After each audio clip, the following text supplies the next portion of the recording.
Hello everyone, मैं वैभव सिंह आप लोगों का स्वागत करता हूं मार्गदर्शन शिक्षा केंद्र यूट्यूब चैनल में। आशा करता हूं सब लोग ठीक होंगे, अपनी तबीयत का पूरा ख्याल रख रहे होंगे और अपनी पढ़ाई पे पूरी मेहनत कर रहे होंगे। तो चलिए आज की वीडियो को शुरू करते हैं बिना किसी देरी के। तो ये जो आपकी वीडियो होने वाली है, ये होने वाली है करंट अपडेट्स की वीडियो, मॉर्निंग करंट अपडेट्स की। डेट क्या है आज डेट है 15 मार्च 2023। 15 मार्च 2023 की मॉर्निंग करंट अपडेट्स की वीडियो होने वाली है ये। तो पहली न्यूज क्या है हमारी? पहली न्यूज है ministry of commerce affair, food and public distribution announced no gold without HUID number. Okay, तो ministry of consumer affair and food and distribution जो है, इसने क्या बोला है? फूड एंड पब्लिक डिस्ट्रीब्यूशन ने क्या अनाउंस किया है? इस मिनिस्ट्री ने, गवर्नमेंट ऑफ इंडिया की जो मिनिस्ट्री है उसने अनाउंस किया है कि कोई भी गोल्ड नहीं मिलेगा किसी को भी जिसके ऊपर HUDI नंबर ना हो, है ना, जिसका HUDI नंबर ना हो। ओके, अब हम पूरी बात करेंगे हमें HUDI नंबर क्या होता है, कौन इसको देता है, कैसे इसको ले सकते हैं, किस लिए जरूरी होता है। ठीक है, इस सब चीज की बात करने वाले हैं हम इसमें। ठीक है, क्यों जरूरी है ना, वो तो मैं बता दिया क्यों जरूरी होता है। पहले हम जानते हैं HUID की फुल फॉर्म क्या है ना। HUID की फुल फॉर्म क्या है? इसकी फुल फॉर्म है हॉलमार्क यूनिक आइडेंटिफिकेशन। क्या है? Hallmark unique identification number. Okay, तो ये एक आइडेंटिफिकेशन नंबर है। ठीक है, एक यूनिक आइडेंटिफिकेशन नंबर है। इसमें जैसे हमारा आधार कार्ड होता है ना, आधार कार्ड जो होता है उसमें हम हमारा आधार कार्ड दे देता है और हमारे पास हमारा आधार नंबर होता है। ठीक है, तो वो हमारी एक पहचान होती है, जो हमारा आधार नंबर है वो हमारी एक पहचान होती है। उसी तरह ये जो आपका HUID नंबर होगा ना, ये जो भी गोल्ड होगा, गोल्ड मतलब जो भी सोने की चीज होगी, चाहे वो ज्वेलरी हो, है ना, चाहे वो कोई भी सोने की ज्वेलरी हो या कुछ भी हो, उसका एक क्या होगा, उसकी एक आईडी की तरह काम करेगी, उसकी एक पहचान की तरह काम करेगी। तो ये जो आपका नंबर होगा, HUID नंबर होगा, ये 6 डिजिट नंबर होगा, 6 digit alpha numeric number. Alpha numeric क्या होता है? 6 डिजिट का मतलब तो आप समझ गए होंगे, जिसमें 6 संख्या होने वाली है। लेकिन अल्फा न्यूमेरिक क्या होता है? अल्फा न्यूमेरिक की फॉर्म में होंगी ये 6 संख्या। देखिए, अगर इसको तोड़ के समझना चाहें तो अल्फा न्यूमेरिक, अल्फा मतलब क्या होता है? जो ABCD होते हैं उनको क्या बोला जाता है? उनको बोला जाता है अल्फाबेट। तो अल्फा यहां से आ गया, और न्यूमेरिक मतलब जो नंबर्स होते हैं, मतलब जो combination of numbers and alphabet, उसको क्या बोलते हैं? Alpha numerical. मतलब जब एक पूरा समूह होता है किसका? नंबर का और अल्फाबेट्स का मिला के जो समूह बनाया जाता है, या फिर जो नंबर बनाया जाता है, उसको अल्फा न्यूमेरिक कहते हैं। ठीक है, जैसे अगर एग्जांपल दूं, ऐसे भी हो सकता है ZA1236 हो गया, 6 डिजिट का नंबर, है ना। तो इसमें क्या है? अल्फाबेट्स भी हैं, नंबर भी हैं, समझ रहे हो आप? या फिर मान लो ऐसा होता 63AB23, ये होता, है ना। तो ये भी क्या है? इसमें देखिए अल्फाबेट्स भी है, नंबर भी है। तो ये जो नंबर्स होते हैं इनको क्या बोलते हैं? क्योंकि इसमें दोनों चीज आ रही हैं, अल्फाबेट्स भी आ रहे हैं, नंबर भी आ रहे हैं, इसको बोलते हैं अल्फा न्यूमेरिक नंबर। तो जो ये आपका HUID नंबर होगा, HUID नंबर मतलब हॉलमार्क यूनिक आइडेंटिफिकेशन जो नंबर होगा किसी भी गोल्ड ज्वेलरी का या फिर किसी भी गोल्ड से बनी हुई चीज का, उसको ये नंबर प्रोवाइड किया जाएगा जो 6 डिजिट का अल्फा न्यूमेरिक नंबर होगा। ठीक है, अल्फा न्यूमेरिक क्या होता है मैंने आपको बता दिया। अब क्या जरूरत है इसको प्रोवाइड करने की, है ना। पहले जानते हैं क्या जरूरत है इसको प्रोवाइड करने की, फिर जानेंगे कि कौन इसको प्रोवाइड करता है। देखिए, जो आपका गोल्ड होता है ना, जो सोना होता है, गोल्ड जो सोना होता है, इसकी जो सबसे प्योरेस्ट फॉर्म होती है, जो सबसे शुद्ध इसकी फॉर्म होती है, वो होती है 24 कैरेट की। जो शुद्धता नापने की, शुद्धता नापने की वो होती है ना, वो होती है आपका मान होता है किसका? गोल्ड का। जो ऐसी यूनिट होती है किसकी? गोल्ड की शुद्धता नापने की, उसको कैरेट बोलते हैं। ठीक है, तो जो सबसे प्योरेस्ट फॉर्म ऑफ गोल्ड होता है, जिसे सबसे प्योर गोल्ड जो मिलता है, वो 24 कैरेट का होता है। 24 कैरेट का गोल्ड होता है वो, समझ गए आप। लेकिन इसमें एक दिक्कत है, 24 जो कैरेट का गोल्ड होता है, बिल्कुल शुद्ध जो गोल्ड होता है, प्योर गोल्ड होता है, इसमें दिक्कत क्या है कि ये जो है ना, ये बहुत ज्यादा सॉफ्ट होता है। ठीक है, बहुत ज्यादा सॉफ्ट होता है और ये पिघल भी बहुत जल्दी जाता है, समझ रहे हो आप। बहुत ज्यादा पिघल जाता है, मेल्टिंग जो पॉइंट होता है इसका बहुत कम होता है, गलना जो पॉइंट होता है इसका वो बहुत कम होता है। ठीक है, इतना कम होता है कि अगर आपने पहन रखा है, मान लीजिए हाथ में आपने कोई ब्रेसलेट पहन रखा है सोने का, जो बिल्कुल 24 कैरेट सोने का है ना, और अगर आप ठंड के मौसम में आग के पास गए हाथ वो करने के लिए, है ना, थोड़ी गर्माहट के लिए, तो वहीं पे पिघल जाएगा। इतना इतना वो होता है कम उसका, मतलब बहुत जल्दी पिघल जाता है ये। तो अब इसमें तो दिक्कत है ना, इसमें दिक्कत है। हर बार तो आप बनवाते नहीं रहोगे उसको इकट्ठा करके, है ना। मान लीजिए वो पिघल गया, नीचे गिर गया, आपने इकट्ठा करके दोबारा बनवा लिया, 3 बार बनवा लिया, 4 बार बनवा लिया, कब तक बनवाओगे, ठीक है। और कई बार तो ऐसा भी होगा हमको पता भी नहीं चलेगी कब पिघल गया, और जान लीजिए गर्मी के मौसम में किसी और मतलब बहुत ज्यादा टेम्परेचर, हाई टेम्परेचर वाली जगह पे आप चले गए, जहाँ पे सूरज की किरणों की वजह से बहुत ज्यादा गर्मी हो रही है, वहां पिघल गया किसी वजह से, फिर कैसे करोगे आप, कैसे पता चलेगा। तो इसीलिए क्या होता है ना कि गोल्ड को कभी 24 कैरेट का जो भी आभूषण गोल्ड के बनते हैं, जो भी ज्वेलरी या कोई भी चीज गोल्ड की बनती है, चाहे कोई मूर्ति बने या कुछ भी बने या कोई सिक्का बने, वो कभी भी प्योर गोल्ड का नहीं बनाया जाता, ठीक है। उसमें कुछ ना कुछ मात्रा किसी और धातु की डाली जाती है। क्यों डाली जाती है? ताकि वो रिजिड हो सके। रिजिड मतलब ताकि वो थोड़ा सख्त हो सके, ठीक है। जो हमारी मम्मी, दीदी या हम खुद भी जो आपके पुरुष होते हैं, ये भी बहुत सारी चैन वगैरह, अंगूठी वगैरह पहनते हैं सोने की, ये जो होती है ना, ये कभी भी प्योर गोल्ड की नहीं होती, ठीक है। आप सुनार से पूछेगा, अगर आप कभी जाओ सुनार की दुकान पे, या फिर आप जो चीजें होती है ना, जैसे गोल्ड की कोई ज्वेलरी होगी मम्मी की, या आपकी कोई अंगूठी वगैरह हो, बहन की हो, किसी की भी हो, उसको जब आप घुमा के देखोगे तो उससे पीछे जरूर लिख रहा होगा कि कितने कैरेट का है, ठीक है, कितने कैरेट का, उस पर जरूर लिख रहा होगा, उस पर लिखा रहता है, वरना उस पर आपको नहीं मिलता है तो आप कभी किसी सुनार के पास जाओ तो आप पूछ सकते हो। तो जो वो बनती है ना, जो ज्वेलरीज बनती है हमारे यहाँ पे, वो ज्यादातर 23 कैरेट की या फिर 22 कैरेट की बनती है, ठीक है। 23 कैरेट की या फिर 22 कैरेट की होती है। कुछ परसेंट जो है इसमें किसी और धातु को मिला देते हैं। जैसे क्या मिला सकते हैं? जैसे तांबा मिला सकते हैं, तांबा इंग्लिश में कॉपर कहते हैं, हिंदी में तांबा कहते हैं। या फिर क्या मिला सकते हैं? या फिर मिला सकते हैं आपका सिल्वर मिला सकते हैं, चांदी जो होती है। ऐसे जो धातु होते हैं कुछ, है ना, उनको मिला के क्या करते हैं, इसकी जो रिजिडिटी है उसको बढ़ा देते हैं, मतलब इसको थोड़ा मजबूत कर देते हैं ताकि ये पिघले ना, है ना। समझ रहे हो आप? तो ये जो अशुद्धि मिलाई है, इसको अशुद्धि ही बोल सकते हो आप, है ना। वैसे ही कोई अशुद्धि है नहीं, सिल्वर की भी हम चीज पहनते हो, कोई अशुद्धि तो नहीं होती है, तांबे की भी चीज पहनते हैं बहुत सी जगहों पे, ठीक है। लेकिन ये जो गोल्ड है, ये जो सोना था आपका, ये 100% सोना नहीं रहा। इस वजह से मैं क्या बोल रहा हूँ, इसमें कुछ इंप्योरिटी डाल दी, इसमें कुछ और डाल दिया, ठीक है, इसलिए मैं इसको इम्प्योर बोल रहा हूँ, ठीक है।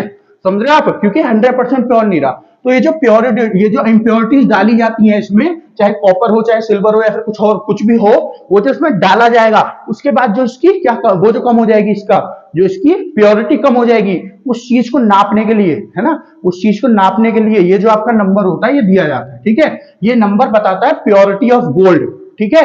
प्योरिटी ऑफ गोल्ड कितनी है इस गोल्ड में प्योरिटी, ठीक है। अब ये नंबर में क्या होगा, ये नंबर दिया किसके द्वारा जाता है, पहले ये समझिए। ये नंबर दिया जाता है BIS के द्वारा, BIS। अब ये BIS क्या है? BIS है आपका, BIS है आपका ब्यूरो ऑफ इंडियन स्टैंडर्ड। क्या?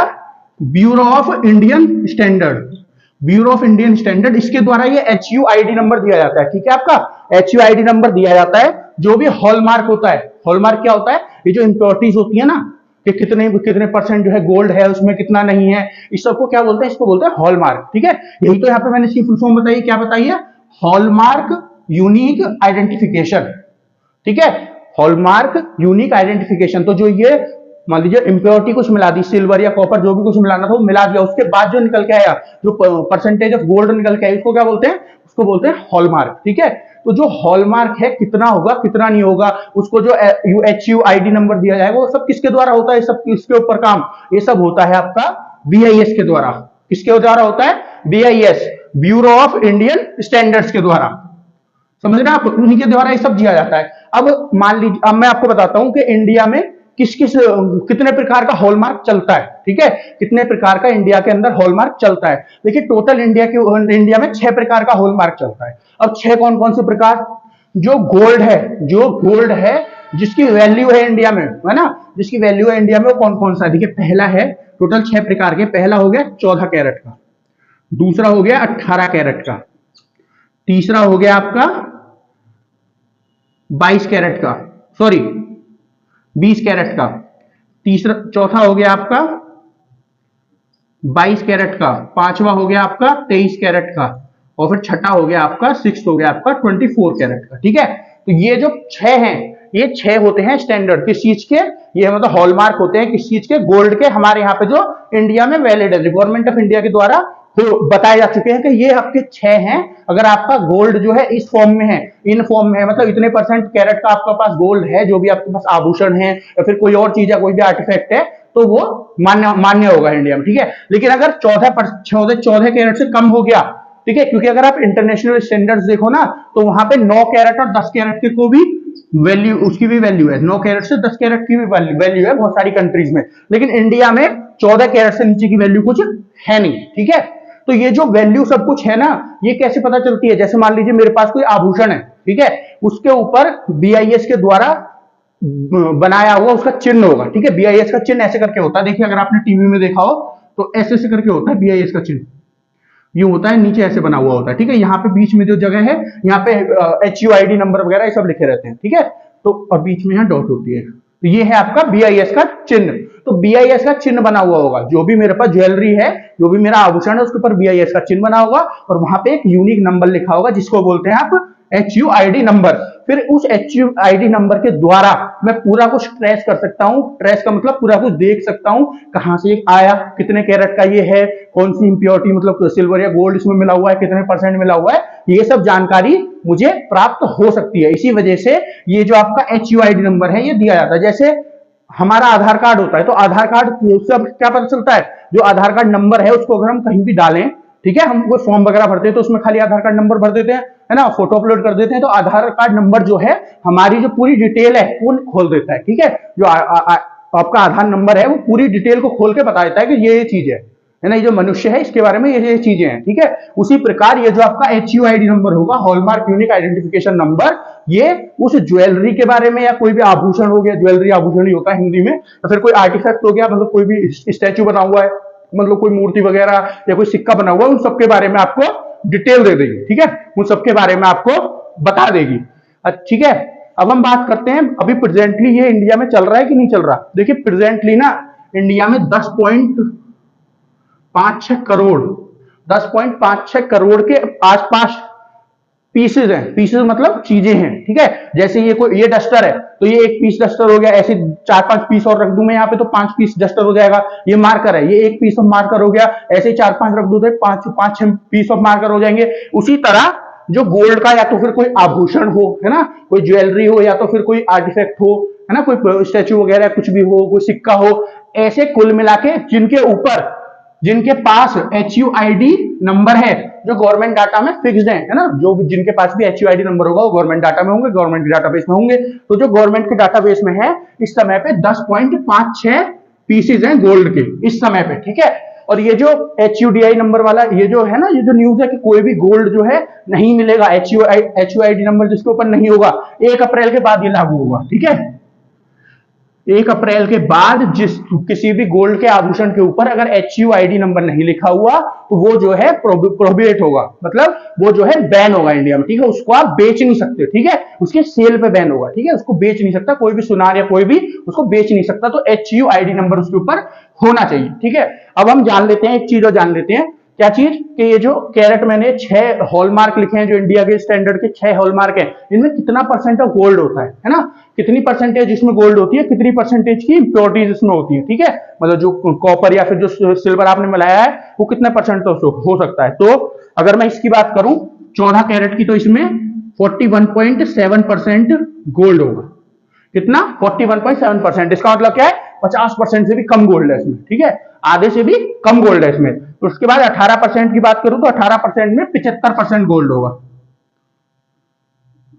75% गोल्ड होगा, 18% 18 कैरेट में, सॉरी 18 कैरेट में 75% गोल्ड होगा। उसके बाद अगर हम बात करें 22 कैरेट की, 22 कैरेट में आपका 91% के आसपास गोल्ड होगा, ठीक है, 22 कैरेट में 91% के आसपास गोल्ड होगा। फिर उसके बाद हम बात करें अगर उसकी 23 कैरेट की, 23 कैरेट में 96 के आसपास परसेंट गोल्ड होगा, ठीक है, 96% के आसपास। और 24 में तो है ही 99.9% मान लो या 100% मान लो, वो आपकी मर्जी है, ठीक है, थोड़ा बहुत इधर उधर हो जाता है, इस वजह से 99.9% में लिख रहा हूं। फिर अब 20% रह गया, 20% में 85% के आसपास गोल्ड होता है, ठीक है, समझ गए। तो ये जो पूरा HUID नंबर था इसके बारे में मैंने आपको सारा कुछ बता दिया है, जो इंडियन स्टैंडर्ड के हॉलमार्क होते हैं वो सारे बता दिए, ठीक है। क्यों जरूरी होता है गोल्ड के अंदर इंप्योरिटीज मिलाना ये आपको बता दिया, BIS क्या है ये बता दिया, HUDI नंबर कौन देता है, BIS देता है ये बता दिया मैंने, और इसको क्यों बैन किया जा रहा है, ठीक है। ये जो है बिना HUID नंबर के जो है, जिनके ऊपर HUID नंबर किसी भी गोल्ड की चीज के ऊपर HUID नंबर नहीं होगा उसको बैन क्यों किया जा रहा है, ये और सुन लीजिए, इसको बैन इसलिए किया जा रहा है ताकि जो है कोई किसी को गलत तरह का गोल्ड ना बेच सके, है ना। मान लीजिए कोई सुनार है, वो क्या कर रहा है कि वो जो मिला तो बहुत सारी उसमें इम्प्योरिटी रहा है, ठीक है, वो प्योर गोल्ड नहीं है, उस बोल तो रहा है वो 23 कैरेट का गोल्ड ये जो आभूषण बना, या फिर मान लीजिए कोई हाथ का वो है ब्रेसलेट, ये बना तो 23 कैरेट का है, वो सुनार बोल रहा है, लेकिन वो एक्चुअली है 14 कैरेट का ही, है ना, एक्चुअली है 14 कैरेट का ही। तो उसमें उसने जो बहुत ज्यादा इम्प्योरिटी मिला रखी है। तो अगर वो गवर्नमेंट, अगर उसको उसके पास BIS मार्क होगा, है ना, BIS का लोगो उसके ऊपर लगा होगा, उसके पास HUID का नंबर होगा, तो कैसे क्या होगा, उसको जो है गवर्नमेंट के यहाँ से आया हुआ होगा, वो टेस्टेड होगा, तो आप इस पर विश्वास कर सकते हो। तो उसमें गवर्नमेंट की मोहर लगी हुई होगी, ठीक है। ये जो मोहर है मैनुअली लगाई जाती है गवर्नमेंट के द्वारा, ठीक है। ये जो BIS है इसके द्वारा मैनुअली लगाई जाएगी। इसके अलग अलग देश में सेंटर्स होंगे, जो भी आभूषण बन रहा है आप खरीद रहे हो ना, उसको आप इन सेंटर्स पे ले जाके चेक करवा सकते हो, ठीक है। तो अलग अलग स्टैंडर्ड्स होंगे, मैनुअली उसके ऊपर लगाएंगे स्टैंप को, ठीक है। मैनुअली मतलब अपने आप से जो स्टैंप लगाते हैं उसको मैनुअली बोलते हैं, अपने हाथ से जो काम होता है उसको मैनुअली बोलते हैं, और मशीनों के द्वारा होता है उसको ऑटोमेटिक बोलते हैं। तो जो मैनुअल काम मैनुअली इसके ऊपर लगाया जाएगा, ये गवर्नमेंट ऑफ इंडिया की मोहर होगी कि हमारी तरफ से वेरीफाइड है, सही है, ठीक है, जो इसमें लिख रहा है ऐसा ही है, समझ गए ना आप। तो इसी वजह से क्या है, ये दिया जाएगा। अब आप पूछोगे वो तो खाली गवर्नमेंट ऑफ इंडिया की मोहर तो BIS से भी लग जाएगी, है ना, खाली BIS की मोहर देखो और काम हो जाएगा। फिर HUID नंबर की क्या जरूरत है, देखिए HUID नंबर की जरूरत है। मान लो अभी तो जो सुनार है या फिर जो भी गैर कानूनी एक काम कर रहा है गोल्ड का, ये जो है अभी लगा नहीं पा रहा मोहर, पर एक समय ऐसा भी आएगा, कुछ अगर मान लीजिए कोई सॉल्यूशन आपने निकाला है, तो उसको कुछ ना कुछ गलत करने के लिए थोड़े दिन में कोई ना कोई ट्रिक निकाल ही लेते हैं लोग। तो अगर मान लो कल को कोई अपनी तरफ से BIS मार्क लगाने लगे, उसी के जैसा चिन्ह लगाने लगे, लोगों को बहुत ज्यादा जानकारी ना हो तो लोग बेवकूफ बन जाए, जैसे कि आजकल भी कोई भी चीज हो उसका कुछ ना कुछ कॉपी चाइनीज बोल देते हैं, जिसको मिल ही जाता है, ठीक है। थोड़ा बहुत ही उसमें अंतर होता है, उसके लोगों में, उसके नाम में, समझ रहे हो, थोड़ा बहुत अंतर होता है, उससे कई सारे लोग बेवकूफ बन जाते हैं, ठीक है। उसी तरह मान लो किसी ने इसका चिन्ह निकाल लिया, है ना, तो जो उस पर नंबर लिखा होगा आप उस नंबर के द्वारा देख भी सकते हो गवर्नमेंट के पास गया भी है नहीं गया, ये गवर्नमेंट डाटाबेस में है भी नहीं है। अगर वो नंबर गवर्नमेंट डाटाबेस में नहीं है, इसका मतलब गवर्नमेंट के पास गया नहीं है, इसका मतलब जो BIS चिन्ह लग रहा है गलत है, इसी वजह से चिन्ह भी इसमें दिया जा रहा है, ठीक है। चलिए आगे चलते हैं, हम नेक्स्ट न्यूज देखते हैं। नेक्स्ट न्यूज क्या है हमारी, government of India plan to boost skill development under Samarth scheme. तो गवर्नमेंट ऑफ इंडिया प्लान कर रही है, क्या प्लान कर रही है, स्किल डेवलपमेंट का, है ना, किस स्कीम के अंडर, जो गवर्नमेंट ऑफ इंडिया की स्कीम है समर्थ स्कीम। हमको जानना है किस चीज की जो है डेवलपमेंट होनी है ना, किस चीज की जो है स्किल डेवलपमेंट होनी है, स्किल डेवलपमेंट किस चीज की होनी है, किसके लिए गवर्नमेंट ऑफ इंडिया जो प्लान बना रही है, और समर्थ स्कीम क्या है, ठीक है। समर्थ स्कीम क्या है इसके बारे में हमको जानना है। तो चलिए सबसे पहले जानते हैं समर्थ स्कीम क्या है। शायद आप नाम सुन के समझ जाओगे किस सेक्टर की बात हो रही है, किस सेक्टर में स्किल डेवलपमेंट की बात हो रही है। तो पहले फुल फॉर्म समझते हैं समर्थ स्कीम की। जो समर्थ है इसके फुल फॉर्म समझते हैं। इसके फुल फॉर्म है scheme for capacity building in textile sector. Scheme for capacity building in textile sector, समझ रहे हो आप। इसका क्या मतलब है, टेक्सटाइल सेक्टर की बात हो रही है यहाँ पे। अब टेक्सटाइल सेक्टर कौन सा होता है, ये जो कपड़े बनाने वाला सेक्टर होता है इसको टेक्सटाइल सेक्टर बोलते हैं, ठीक है। ये जो कपड़े बनाने वाला सेक्टर होता है ना, चाहे वो कैसे भी कपड़े हो, है ना, उस सारे सेक्टर को, उस पूरी इंडस्ट्री को क्या बोलते हैं, टेक्सटाइल इंडस्ट्री या फिर टेक्सटाइल सेक्टर बोलते हैं। तो इसमें लोगों की जो एक्सपर्टीज है, जो लोगों की इसमें स्किल्स हैं, उनको डेवलप करने के लिए इस स्कीम को लॉन्च किया गया था गवर्नमेंट ऑफ इंडिया के द्वारा, समझ रहे हो, इसको लॉन्च किया गया था गवर्नमेंट ऑफ इंडिया के द्वारा। तो अब ये न्यूज में क्यों है, क्योंकि गवर्नमेंट ऑफ इंडिया स्कीम के अंतर्गत और बहुत सारी ऑर्गेनाइजेशन से मिलना चाहते हो, मतलब जोड़ना चाहती है अपने साथ, ठीक है। अभी जो ये चल रहा है, अभी इसमें कुछ ऑर्गेनाइजेशन है, टेक्सटाइल ऑर्गेनाइजेशन है, कुछ है। अब ये क्या करना चाहती है गवर्नमेंट ऑफ इंडिया, इसका स्केल बढ़ाना चाहती है, इसको बड़े स्केल के ऊपर काम करना चाहती है। अभी तक गवर्नमेंट ऑफ इंडिया ने 1.5 करोड़ के आसपास लोगों की मदद करी है, जॉब मिल सके ताकि। स्किल डेवलपमेंट से क्या होगा, है ना, स्किल डेवलपमेंट से क्या होगा, जब लोगों की स्किल डेवलप हो जाएगी, वो लोग ट्रेन होंगे, तो उनको जॉब भी तो प्रोवाइड की जाएगी गवर्नमेंट ऑफ इंडिया के द्वारा। जब आप किसी चीज में एक्सपर्ट हो जाते हो, आपकी ट्रेनिंग अच्छे से होगी, उसके बाद आपको जॉब भी तो मिलती है ना उस चीज के रिलेटेड, तो जॉब मिलेगी यहाँ पे। तो अभी तक इस स्कीम के अंदर गवर्नमेंट ऑफ इंडिया 1.5 करोड़ लोगों को जॉब दिलवा चुका है, और गवर्नमेंट ऑफ इंडिया का टारगेट है 3.7 करोड़ लोग, जो फिलहाल 2024 तक के लिए गवर्नमेंट ऑफ इंडिया ने ले रखा है टारगेट, है ना। बाकी 2024 तक के लिए स्कीम जो है एक्सटेंड हो चुकी है। अब 2024 के बाद हो सकता है इसको दोबारा एक्सटेंड किया जाए और फिर जो ये नंबर है इसको और ज्यादा बढ़ा दिया जाए लोगों का। तो जो गवर्नमेंट ऑफ इंडिया यहां से यहां पहुंचना चाहती है लोगों की मदद करने के लिए, उसके लिए क्या करना पड़ेगा गवर्नमेंट ऑफ इंडिया को, और सारी जो कंपनीज है उनको अपने अंडर लाना पड़ेगा, उनको इस स्कीम से जोड़ना होगा। ठीक है, तो गवर्नमेंट ऑफ इंडिया यही कर रही है। ये लॉन्च तो काफी दिन पहले हो चुकी है, जो आपकी स्कीम है कई साल पहले हो गई थी स्कीम जो है समर्थ स्कीम, लेकिन अब ये जो न्यूज में है इसलिए है क्योंकि गवर्नमेंट ऑफ इंडिया इसका जो स्केल है उसको बढ़ाना चाहती है और बहुत सारी कंपनीज को इससे जोड़ना चाहती है ताकि लोगों की ज्यादा से ज्यादा मदद हो सके। ठीक है, जो टेक्सटाइल सेक्टर है उसमें लोग जो है ज्यादा से ज्यादा ट्रेन करके उनको ज्यादा से ज्यादा अच्छी से अच्छी जॉब दिलवाई जा सके गवर्नमेंट ऑफ इंडिया के द्वारा। ठीक है, जब भी समर्थ स्कीम की बात आए ना तो सीधे सीधे समझ लीजिए ये टेक्सटाइल सेक्टर से रिलेटेड है। कपड़े बनाने वाला जो सेक्टर होता है इसको टेक्सटाइल सेक्टर कहते हैं। और ये समझिए आप, जो टेक्सटाइल सेक्टर है ना ये बहुत बड़ा पोटेंशियल लगता है।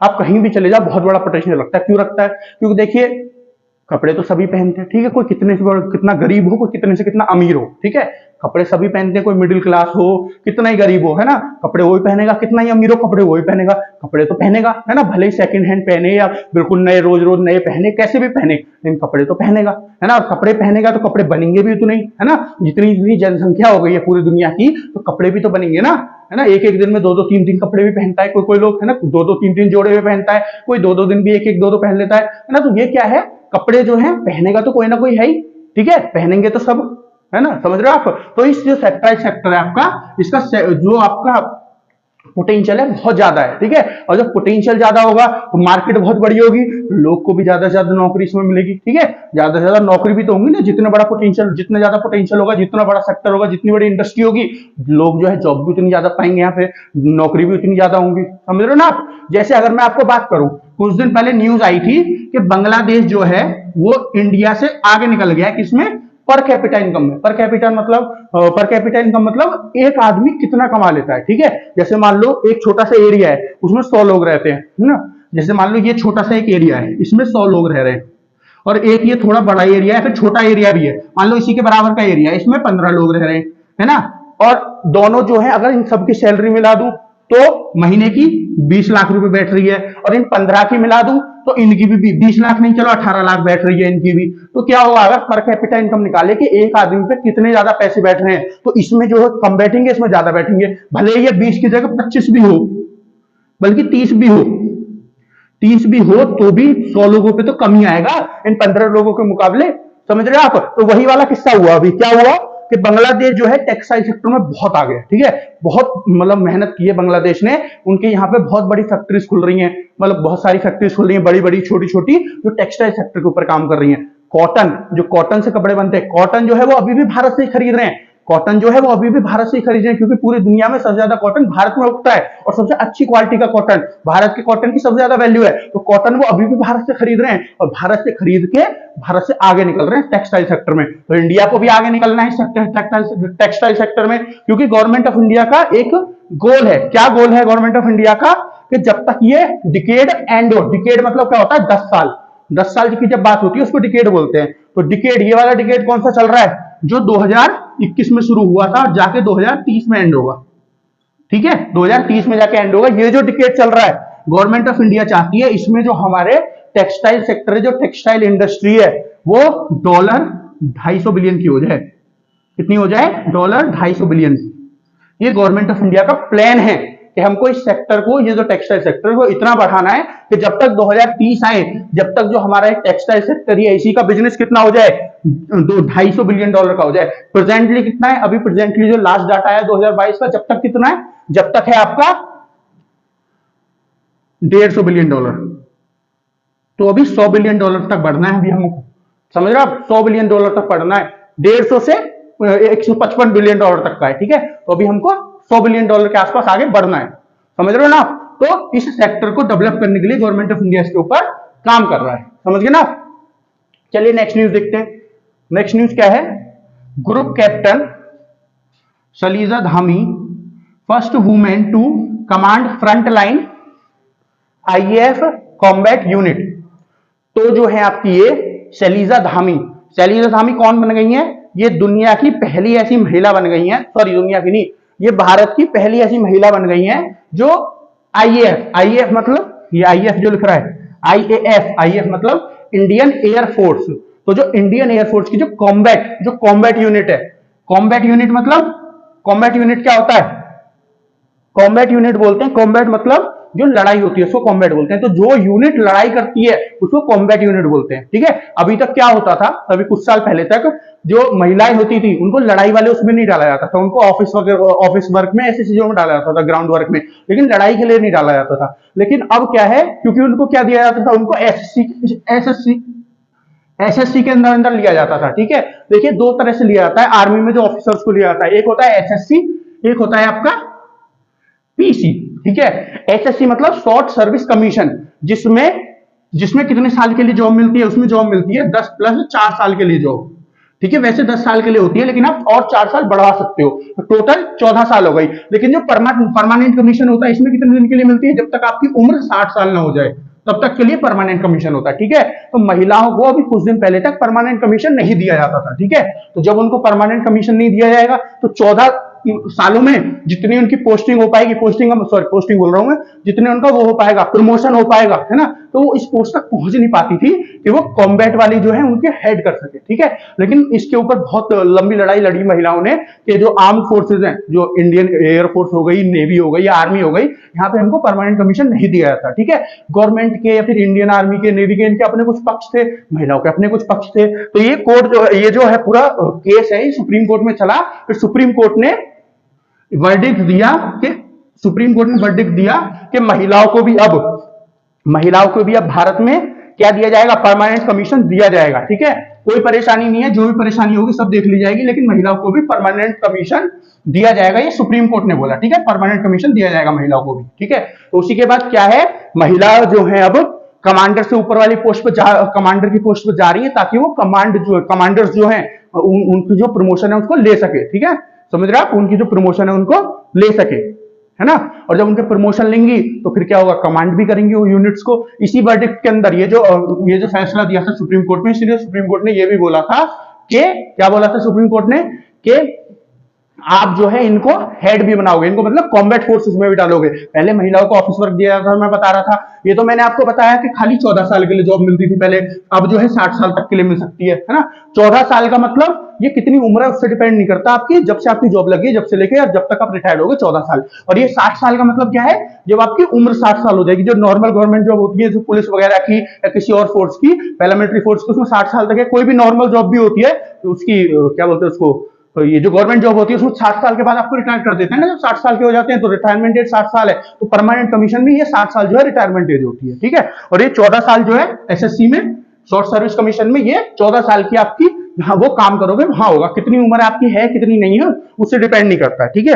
आप काम 14 साल के लिए करोगे, ठीक है। तो ये तो मैंने ये वाला वर्डिक्ट बताया था। इसी के अंदर एक और वर्डिक्ट दिया था कि महिलाओं को जो है कॉम्बैट फोर्सेज में भी डाला जाएगा, मतलब लड़ाई करने वाली जो फोर्सेज है ग्राउंड पे या फिर आसमान में एयरक्राफ्ट उड़ा रही है उनमें भी डाला जाएगा, ठीक है। इसी वर्डिक्ट के अंदर बोला था।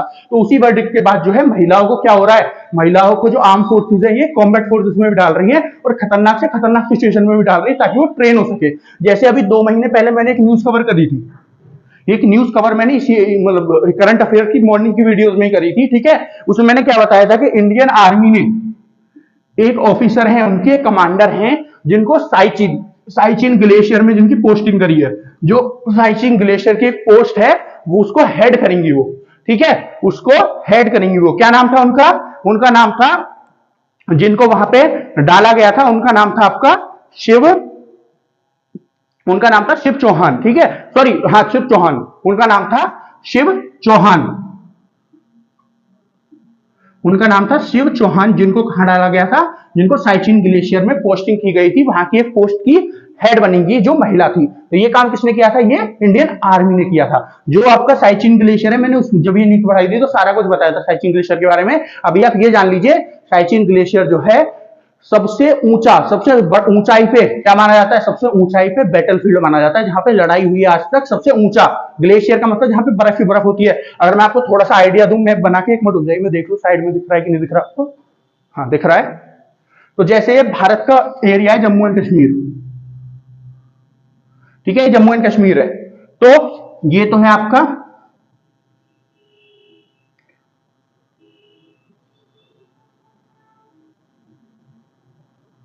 हाँ समझिए, ये तो एरिया है जो हमारे पास है जम्मू एंड कश्मीर का, ठीक है। ये है पीओके, अगर इसको यार हल्का सा डिवाइड कर दो तो ये वो है साइचिन, वो क्या बोलते हैं उसका, अक्साई चीन है ये, जो किसके पास है, जो चाइना के पास है। ये जो है ना, ये जो एरिया है ये वाला, ये है आपका साइचिन ग्लेशियर, ये भी भारत के अंदर आता है, ठीक है। इसको पाकिस्तान ने कब्जाने की कई बार कोशिश करी है, लेकिन ये इंडियन फोर्सेस ने पाकिस्तान को हरा रखा है यहाँ पे, ठीक है। और ये इंडियन फोर्सेस के अंदर आता है, तो यहाँ पे इनकी पोस्टिंग हुई थी, जो इंडियन आर्मी ने करी थी, यहाँ पे इनकी पोस्टिंग हुई थी, समझ गए, यहाँ की एक पोस्ट हुई थी। उसी के बाद अब जो ये है आपकी शलीजा धामी, इनको जो है एयरफोर्स ने कमांड ऑफिसर बना दिया है, ठीक है। एक कॉम्बैट यूनिट का, कौन सी कॉम्बैट यूनिट का, वेस्टर्न कॉम्बैट का, ठीक है। वेस्टर्न जो कमांड है, वेस्टर्न जो कमांड है इंडियन एयरफोर्स की, वेस्टर्न जो कमांड है उसकी जो मिसाइल यूनिट है, उसकी जो मिसाइल यूनिट है उसका हेड बना दिया गया है, किसको, उसका कमांडर बना दिया गया है शैलिजा धामी को, ठीक है। महिलाओं को इसके अंदर लाया जा रहा है। जैसे अभी अभी एक थोड़े दिन पहले न्यूज आई थी, क्या न्यूज आई थी, तो कि जो आर्मी है, जो इंडियन आर्मी है, उसने महिला कमांडर्स के इंटरव्यू लिए और पूरा एक बैच तैयार कर लिया है, पहली ऐसी महिला कमांडर्स का जिनको कमांडिंग पोस्ट पे डाला जाएगा इंडियन आर्मी के द्वारा, ठीक है। अभी डाला नहीं गया, लेकिन इंटरव्यू हो गए हैं, शॉर्टलिस्ट हो गई है महिलाएं, ठीक है। तो जो महिलाएं हैं, क्योंकि देखिए आप समझिए महिलाओं का ऐसी चीजों में आना क्यों जरूरी है। जब देश को किसी को प्रोग्रेस करना होगा ना, उसकी ग्रोथ को बढ़ना होगा, तो उसके सब जितने भी इसमें लोग रहते हैं सबको उसके लिए काम करना होगा, ठीक है। पर जब आप महिलाओं को पीछे हटा देते हो, उनको किसी काम से वंचित कर देते हो, पढ़ाई से कर दो या फिर किसी और चीज से वंचित कर दो, तो क्या होता है, आप जो आधे लोग हैं उनको पीछे हटा रहे हो देश की प्रोग्रेस से, है ना। जो वो आधे लोग मान लीजिए अगर 2% भी काम करते, तो 2% भी तो देश की ग्रोथ के लिए करते ना। हालांकि महिलाएं बहुत स्ट्रांग होती है, बहुत परसेंट का काम करती है देश की उसमें, ठीक है। लेकिन मान लो एक हाइपोथेटिकल केस मान लो कि बुरे से बुरा 2% का काम कर दिया, 2% भी तो देश की प्रोग्रेस के लिए कर दिया, लेकिन जब हम उनको आगे ही नहीं बढ़ने देंगे, उनको पीछे हटा दिया, तो 2% भी पीछे रह जाएगा, समझ रहे हो आप। तो जब हम देश की आधी आबादी को पीछे हटा देते हैं, तो देश भी उतनी धीरे प्रोग्रेस करता है। तो इसी वजह से क्या है, महिलाओं को भी ज्यादा ज्यादा पुश दिया जा रहा है, ताकि वो भी देश की प्रगति में काम कर सके, और पूरे जितने भी लोग हैं भारत के अंदर, वो सब इसकी प्रगति में काम कर सके, और भारत जो है ज्यादा ज्यादा ग्रोथ कर सके, ठीक है। चलिए अब नेक्स्ट न्यूज देखते हैं। Australian PM Anthony Albanese visit to India. जो ऑस्ट्रेलिया के प्रधानमंत्री हैं, कौन, एंथनी एल्बनीज़ी, ये कहाँ आए हैं, ये भारत के विजिट पे आए हैं, समझ गए आप। देखिए आए थे कुछ दिन पहले, है ना, अब तो चले भी गए हैं, लेकिन हम थोड़े लेट हो गए हैं इसको न्यूज को कवर करने में।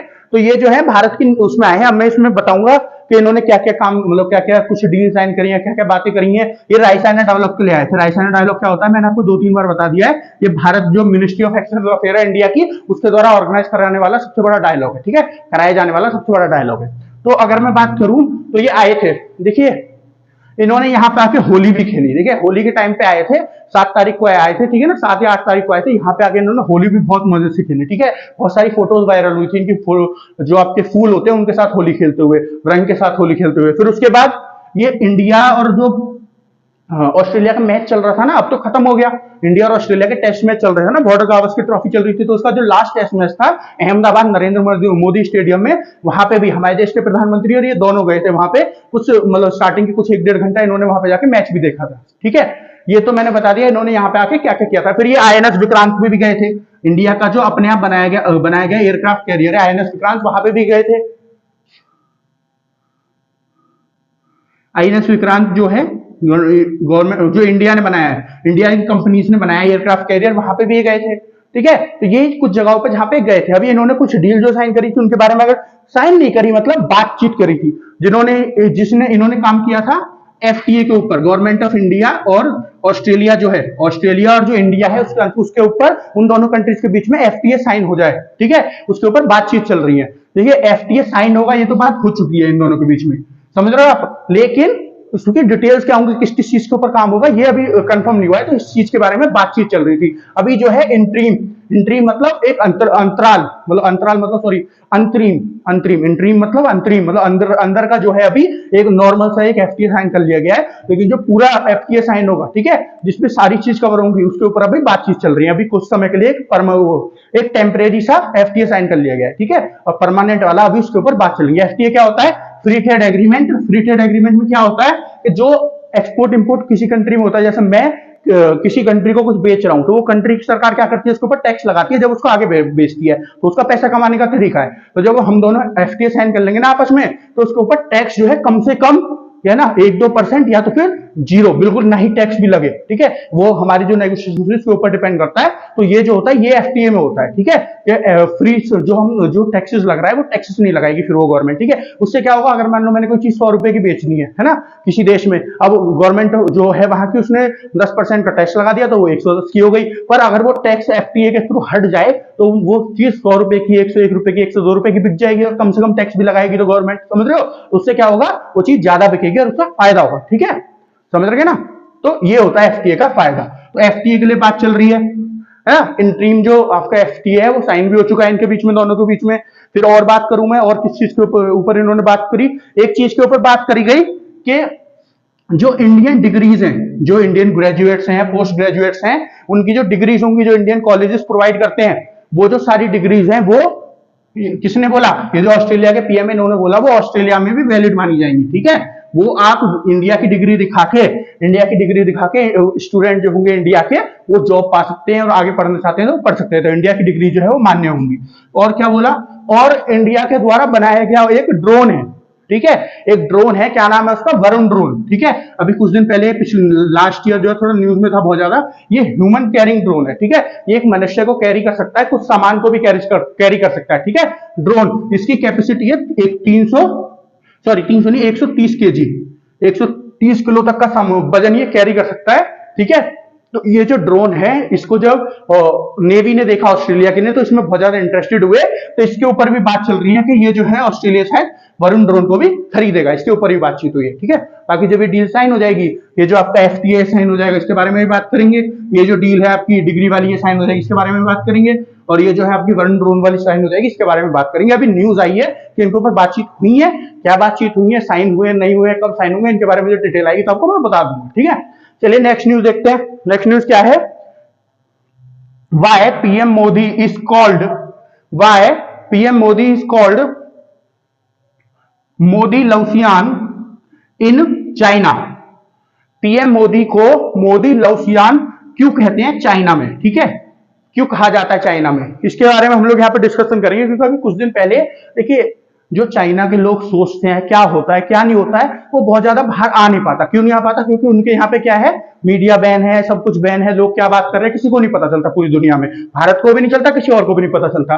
तो जब कुछ न्यूज बाहर आती है ना कि लोग क्या सोचते हैं, क्या बात चल रही है, क्या हो रहा है, तो जब कोई थोड़ी बहुत न्यूज बाहर आती है तो उसके ऊपर बहुत ज्यादा बातें होती है। तो उसी तरह मोदी लवसियान बोलते हैं चाइना के लोग, किसको, मोदी को, पीएम मोदी जो हमारे देश के प्रधानमंत्री हैं उनको बोलते हैं। इसकी न्यूज बाहर आई है, ठीक है। तो इस न्यूज के बारे में ये बताऊंगा मैं आपको कि लवसियान कौन होते हैं और मोदी को लवसियान क्यों बोला जाता है। मोदी लवसियान, तो प्रधानमंत्री मोदी नहीं बोलते, खाली मोदी नहीं बोलते, ठीक है, नरेंद्र मोदी नहीं बोलते, मोदी लवसियान क्यों बोलते हैं। पहले समझिए लवसियान क्या होता है। चाइना की जो लैंग्वेज है, उसका क्या नाम है, उसका नाम है मैंड्रिन, ठीक है। अगर आपसे कोई पूछ ले चाइना की भाषा कौन सी है, ऑफिशियल भाषा, तो क्या है, मैंड्रिन, समझ गए आप। तो जो मैंड्रिन है उसमें लवसियान का मतलब क्या होता है, ऐसा कोई व्यक्ति, ऐसा कोई बूढ़ा व्यक्ति, ठीक है, ऐसा कोई बूढ़ा व्यक्ति। जैसे अगर आपने कोई चाइनीज मूवी देखी होगी तो उसमें कोई ना कोई ऐसा होगा जो कुंफू सिखा रहा होगा, जिसके पूरे दाढ़ी के बाल भी सफेद होंगे, ऊपर के बाल भी सफेद होंगे, बिल्कुल बूढ़ा होगा। तो ऐसा कोई बूढ़ा आदमी, ठीक है, जो अपने कल्चर से बहुत ज्यादा जुड़ा हुआ हो, जो उसके यहाँ कल्चर है, जो भी उसके यहाँ उसके जो भी रिश्ते नाते हैं, या फिर मान लीजिए कोई त्योहार है, कुछ भी है, जो भी उसके कल्चर में चीजें चलती हैं, उससे बहुत ज्यादा जुड़ा हुआ हो, ठीक है, और बहुत ज्यादा ज्ञानी हो, जब तो वो सिखाएगा लोगों को, और अपने कल्चर से भी बहुत ज्यादा जुड़ा हुआ हो। ऐसे आदमी को लवसियान बोलते हैं। कहाँ पे, मैंड्रीन में, चाइना की जो लैंग्वेज है उसमें, ठीक है। तो मोदी को मतलब कुछ अच्छी बात ही है ना, लवसियान बोलते हैं, तो उन्होंने क्या बोला, ज्ञानी आदमी है, ठीक है। तो ज्ञानी आदमी बोला जाता है कहाँ पे, चाइना में। मोदी को वैसा क्यों बोला जाता है, देखिए एक चीज है जो चाइना के लोगों को बहुत पसंद है मोदी जी की, 2-3 चीजें हैं, ठीक है। हालांकि वो वैचारिक मतभेद बहुत सारे हैं, लेकिन क्योंकि चाइना इंडिया की कॉन्फ्लिक्ट में रहते हैं तो बहुत सारी दिक्कत भी है, लेकिन कुछ चीजें हैं जो उनको बहुत ज्यादा पसंद है। जैसे देखिए जो मोदी जी की पहनावा है वो उनको बहुत ज्यादा पसंद है। क्यों पसंद है? देखिए अगर आप किसी वर्ल्ड कोई ऑर्गेनाइजेशन की मीटिंग हो रही है, कोई भी किसी कंट्री की मीटिंग हो रही है, जैसे अभी G20 की मीटिंग चल रही है, तो आप जब जितने भी मिनिस्टर्स वगैरह लीडर्स वगैरह आते हैं उनको देखोगे ना, तो सब कोट पैंट में आएंगे, ठीक है, सब ब्लैक कलर का कोट पैंट या कैसे भी कोट पैंट आएंगे, किसी भी कलर का हो पर कोट पैंट में आते हैं। लेकिन जो हमारे देश के प्रधानमंत्री मोदी जी जाते हैं तो वो कैसे होते हैं, वो अपने कुर्ता पजामे में होते हैं मैक्सिमम टाइम, ठीक है, ऊपर से वो होता है, वो नेहरू कट बोलते हैं जिसको, है ना, ठीक है, वो होती है, और कुर्ता पजामा होता है उसमें होते हैं। तो ये हमारे इंडिया की ट्रेडिशनल ड्रेस है, समझ रहे हो आप? तो जो है वो इंडिया की ट्रेडिशनल ड्रेस में होते हैं। तो इससे क्या पता चलता है वो कल्चर से बहुत ज्यादा जुड़े हुए हैं, उनको कोई फर्क नहीं पड़ता, उनको कोई फर्क नहीं पड़ता कि हम कौन से देश में जा रहे हैं कौन से में नहीं जा रहे, हमको कोट पहनना चाहिए, कोट पैंट पहनना चाहिए कि नहीं पहनना चाहिए, उनको कोई फर्क नहीं पड़ता। तो चाइना के लोग कहते हैं कि ये अपने कल्चर को बहुत ज्यादा वो करते हैं, क्या करते हैं, कल्चर को बहुत ज्यादा फैलाते हैं, लोगों को बताते हैं हमारा कल्चर कैसा है। तो इस बात से वो बहुत खुश है। जैसे अभी इंडिया में होली का फेस्टिवल था, तो जितने भी बड़े बड़े G20 की मीटिंग चल रही है, जितने भी बड़े बड़े मिनिस्टर्स किसी भी देश के लीडर थे, उन सबने होली खेली, उन सबके साथ होली खेली गई, है ना। तो ये क्या था, हमने अपना फेस्टिवल था, एक कल्चर जो हमारा फेस्टिवल है उसको सबके साथ सेलिब्रेट किया, उसको बताया सबके साथ, ठीक है, समझ रहे हो। और जैसे ये इंडिया की फॉरेन पॉलिसी जो है उससे बहुत ज्यादा खुश है, इंडिया की जो फॉरेन पॉलिसी है उससे भी जो लोग हैं वहां के बहुत ज्यादा इंप्रेस है। क्यों इंप्रेस है? देखिए इनका क्या मानना था, चाइना का क्या मानना था, दो चीज।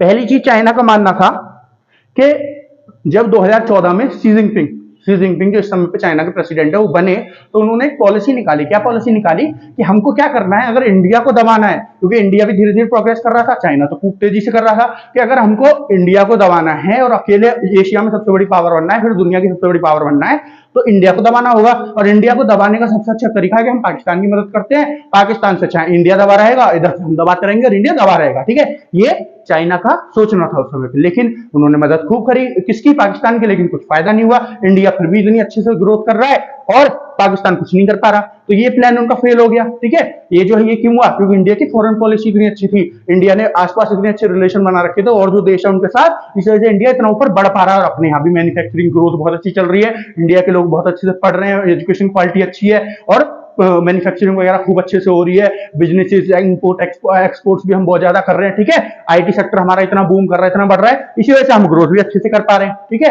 तो ये जो प्लान था चाइना का ये फेल हो गया। फिर दूसरी चीज फॉरेन पॉलिसी में किस चीज के लिए, क्योंकि चाइना के लोगों का मानना था और चाइना गवर्नमेंट का भी मानना था कि जब ऐसी सिचुएशन आएगी ना, ऐसी सिचुएशन कि जब रशिया और यूएसए में से या फिर वेस्टर्न कंट्रीज में से एक को चुनना होगा, इंडिया उस जगह पे पिस जाएगा बीच में और बिल्कुल फंस जाएगा। लेकिन इंडिया, जैसे अभी यूक्रेन वाली लड़ाई चल रही है, यहाँ पे दोनों में से एक को चुनना है इंडिया को, लेकिन इंडिया इतने अच्छे से मेंटेन कर रहा है, इनसे भी रिलेशन अच्छे कर रहा है, रशिया से भी, और इधर यूएसए और वेस्टर्न कंट्रीज से भी रिलेशन अच्छे कर रहा है। तो इस चीज से बहुत ज्यादा इंप्रेस हुए वहां के कुछ लोग, तो उसी वजह से मोदी को ये क्या बोलते हैं, मोदी को ये मोदी लवुशियान बोलते हैं, ठीक है। ये कुछ चीजें जिनसे मोदी जी की से बहुत ज्यादा इंप्रेस हुए हैं। कौन? चाइना के लोग। तो चाइना के लोग या पार्टी जो भी चाइना के मिनिस्टर्स वगैरह होंगे वो इसीलिए इनको ऐसे बोलते हैं इस नाम से। क्योंकि देखिए जब कोई बहुत ही ज्यादा ऐसा मिनिस्टर हो ना, कोई बहुत ही ज्यादा ऐसा मिनिस्टर हो जिसको चाइना से फर्क पड़ता हो, चाइना को जिससे फर्क पड़ता हो, कोई भी ऐसा मिनिस्टर हो, चाहे अच्छा चाहे बुरा, कैसा ही फर्क पड़ता हो लेकिन पड़ता हो, तो उसी मिनिस्टर का कुछ ना कुछ निकनेम रखते हैं लोग, चाइना के लोग या चाइना की गवर्नमेंट, ठीक है। जैसे ट्रंप की रखी हुई थी एक समय पे, ठीक है, डोनाल्ड ट्रंप की रखी हुई थी, उससे पहले ओबामा की रखी हुई थी, तो उन्हीं लोगों को रखते हैं जिनसे बहुत ज्यादा फर्क पड़ता है इनको, ठीक है। ऐसे ही हर किसी का नहीं रख लेते। तो इसी तरह मोदी जी का भी रखा हुआ है, प्रधानमंत्री मोदी जी जो है। तो आज के लिए इतना ही, एक बार आप पूरा बोर्ड देख लीजिए, आशा करता हूं आपको सारा कुछ समझ में आ गया होगा।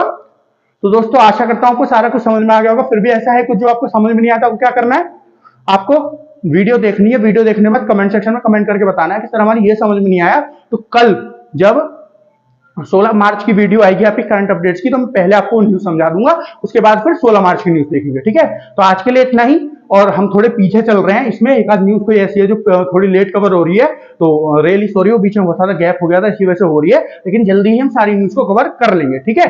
तो आज के लिए इतना ही। हमारा जो चैनल है मार्गदर्शन शिक्षा केंद्र, इसको सब्सक्राइब करें, हमारी वीडियोस को लाइक करें, ज्यादा ज्यादा शेयर करें और हमको सपोर्ट करें। हम आपके लिए ऐसी अच्छी अच्छी वीडियो टॉपिक्स पे लाते रहेंगे। तो मिलते हैं आपसे कल, तब तक के लिए धन्यवाद।